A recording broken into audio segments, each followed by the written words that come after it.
everyone! Welcome back to my vlog. So, ayan. So guys, just want to say thank you for keep watching my videos. Thank you sa ating mga subscribers. Thank you sa ating mga viewers. So, para naman sa mga hindi pa nakapag-subscribe, just click the subscribe button and click the notification bell para updated kayo sa aking daily vlog. So guys, today's vlog natin is, kung nakikita nyo, bisibisihan ang aming mga kapamilya. Ayan. So guys, we're going to one island. So this is the famous island, Triton Islands, the famous islands in Vincenzo, Sagon, Zamboanga del Sur. Alright, so Zamboanga del Sur pa rin tayo. So this is my part 2 travel. So kung napanood nyo yung previous video ko ng aking travel 1, so eto na ang ating part 2 travel. So abangan nyo guys, please watch my video at stay tuned. Ayan, we're getting ready na, guys. Ano yun? Here, ginamit sa akin na. Asa ka itong buwan? So, kailangan namin ng 5 a.m. makarating. 5 a.m. Diyos, ang taas na ng araw. Pero dahil sa masarap ang aming tulog, hindi kami nakagising ng 5 a.m. Kailangan early tayo pupunta ng isla kasi malakas na ang alon daw niya kapag hi Clay. No, cellphone not allowed. Yan, kami muna ay nagkakape. Ayan na. Lapit na kami makompleto para kami ay lalarga na. Ayan na, naka-outfit na. Dito ako mag-inis. Don't forget your face mask, ha? Uy, sa kuwan na din. Face mask. Bili kayo mag-on sa gawa sila.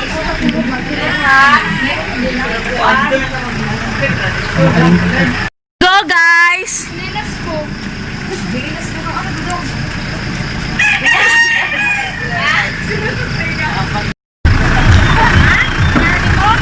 Stop over. Ano daw ako?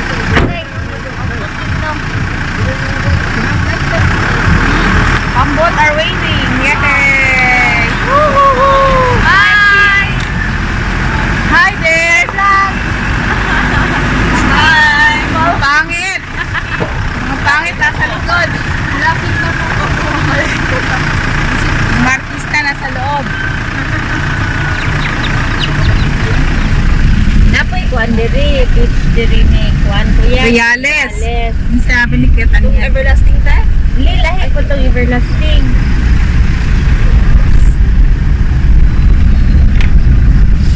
Di ba sila kay covered court ang langkuan? Oo. Ayan guys, pababa na kami. Pupunta na kami sa Baybay. Baybay ba? Sa Baybay daw. Sasakay pa kami ng boat. Boat na which is 100 pesos each para makarating kami sa Triton Islands. Ayan. Hoy! Ayan guys.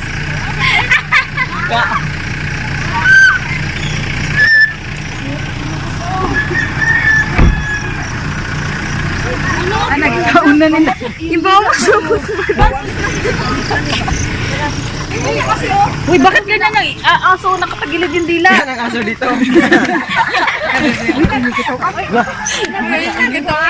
Ginawa yung ano, yung tinapin na pepper sa kamay. Bakit nung hanya inagaw? Taon nila. So, kailangan nating maglakad ng mga 10 minutes galing doon sa parking area pababa ng Baybay. Ayan.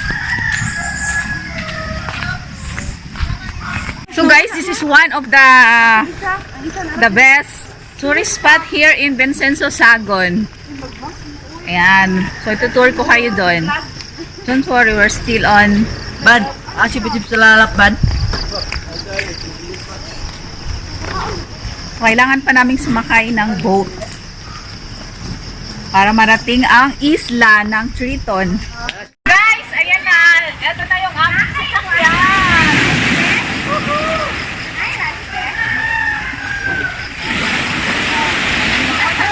So, ayan.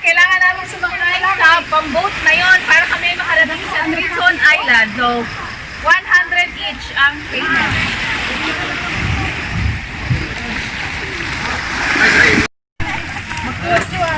Dako siya.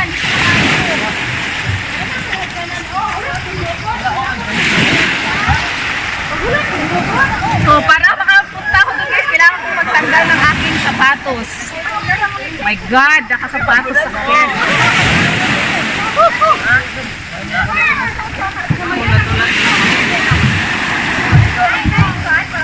So, ayan, I'm ready na and I'm so excited.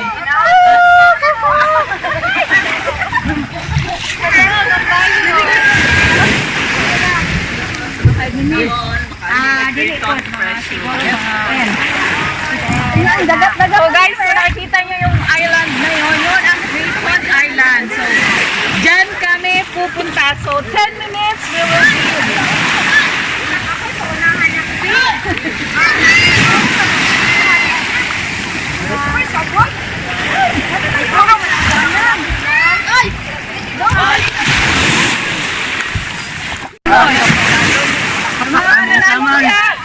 Halong. Ano ba ito?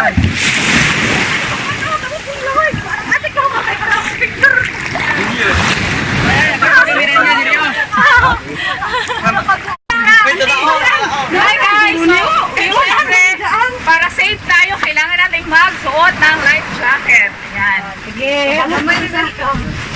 Ano ba to? Uy, wala man. Ay, akin. Isa daw pala. Oh guys, life jacket. Puta ko na dyan. Hindi, wala yan mo. Picture lang. Picture naman ko. Atik lang ba? Oh. Wala na, wala na. Abi na, beton. Tinuod din ako. Sakay dagat. Tamo, atik-atik ako. Na, ati dyan. Ako ano?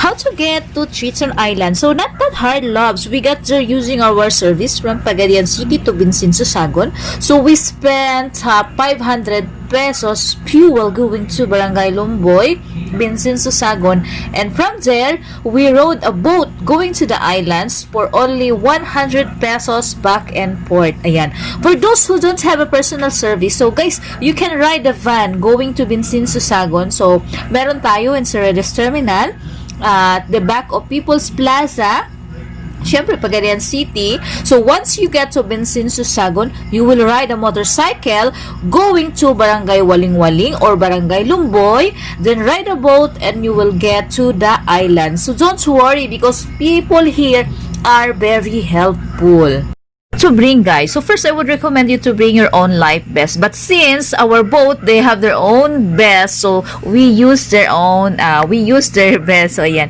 so kung makikita nyo, ang dami talaga namin. So we are 15 persons, so they have much enough vest to use. Okay, so the sea, the deep part of the sea where you can see the beautiful coral reefs, and also safety purposes, there's also a life vest for rent if you forget to bring yours. But since kami kasi parang we rented the full boat, so 100 each, so we paid 1,500. So we have already the free life vest. So the islands don't have a restaurant, guys. So of course you need to bring your own food. Like us, we brought a fresh fish and then we make sugba there. So yan, I am the one made it. Okay, so you need to bring your own food and water. That is a must because you will surely get hungry after exploring the island. So yan, so we did a lot of things in the island. So if you love taking pictures, bring a waterproof camera or action camera because you will surely enjoy the crystal clear. So napakalinaw talaga ng tubig sa islands kung makikita nyo, and the sun is napakaputi rin siya. So it is also well known as a white sand. So it's the beautiful scenery of the islands. If you have a snorkeler, you must bring it because snorkeling is also a must thing to do.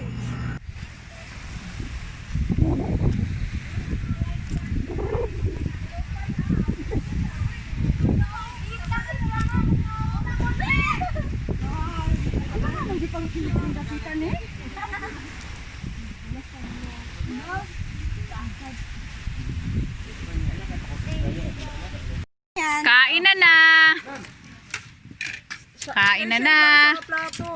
Lagi share lang. Oh, salot adong be. Ano mo pagkuan? Sweet. Sweet eh sila. Sa naman banda. Share sa plato.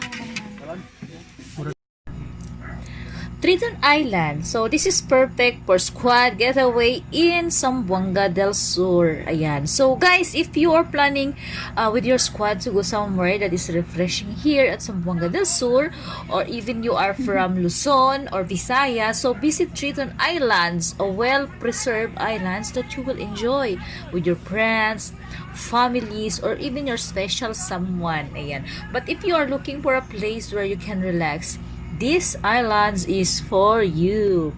So here you can experience the fresh and clear sea water in these turtle-shaped islands located at Bensinso Sagon, Zamboanga del Sur, Philippines. So, dito sa Triton Islands, guys, meron isang restricted area. So, dito nagbe-breeding ang mga turtle.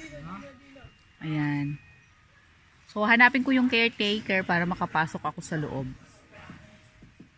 So, ginadili ang pagsulo, dinhing dapita, turtle breeding ground, so restricted area. So, it means, bawal pumasok dito. It's because, breeding turtle siya, turtle breeding.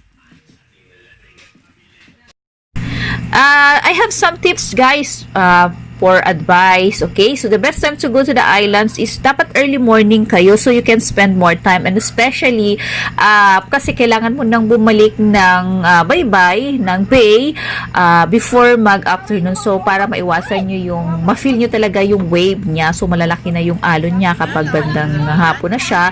But since we have a big boat, and since I just wanted to visit only Triton Islands, we didn't stay for a long time, so we just stay like 6 hours in the islands. We eat breakfast there, and we play, we have a challenges. So if you're planning to go on a mountain climbing, make sure you're wearing a proper attire, and it's best to go on a mountain climbing with your friends. Don't go alone. So the islands is open until 5 p.m. So it's better to leave the islands before 5 p.m. because they said that the sea waves are bigger after 5 p.m. So we enjoyed, we stay on the islands and seize every moment. So come visit Triton Islands. Take off! Balod. Ay, naku. Asan nyo naubuhain yung life jacket? Walang magtatanggal ang life jacket, ha? Oh, sige siya. So here are some of the picture of the islands. These are pictures of the Triton Islands, guys. As you can see, it's shaped like a turtle. You can rent a boat, you can tour the islands. If you don't want to go climbing, to get to the back of the islands, don't forget to wear a life vest always for safety purposes. So, ayan guys, kung makikita nyo sa mga pictures talaga namin, makikita nyo kung gaano kami kasaya, gaano kami nag-enjoy. So, we enjoyed a lot. So, especially sa aming mga kids na talaga namang walang kasawa-sawa sa pagsiselfie. Pumunta sila sa cave, inikot nila ang buong isla. Kahit napaka-init, talagang nilakad nila yung mga malalayong mga kung sulok-sulok ng isla para lang makuhaan nila ng mga pictures ang bawat sulok ng isla. So, napakaganda niya talaga, guys. Napakaganda niya talaga at napakalinis ng tubig. So, masaya talaga kami nagtatampisaw sa water at ako naman ay nagtatago kasi napakainit. Ayan. So, I just wanted to visit this place para ma-share ko sa inyo at maipagmalaki ang sinasabi nila na Triton Islands of Zamboanga del Sur. Dito na lang ang ating today's vlog. Travel to Triton Island. So, bye for now. Thank you for watching my videos. See you on my next vlog. Bye!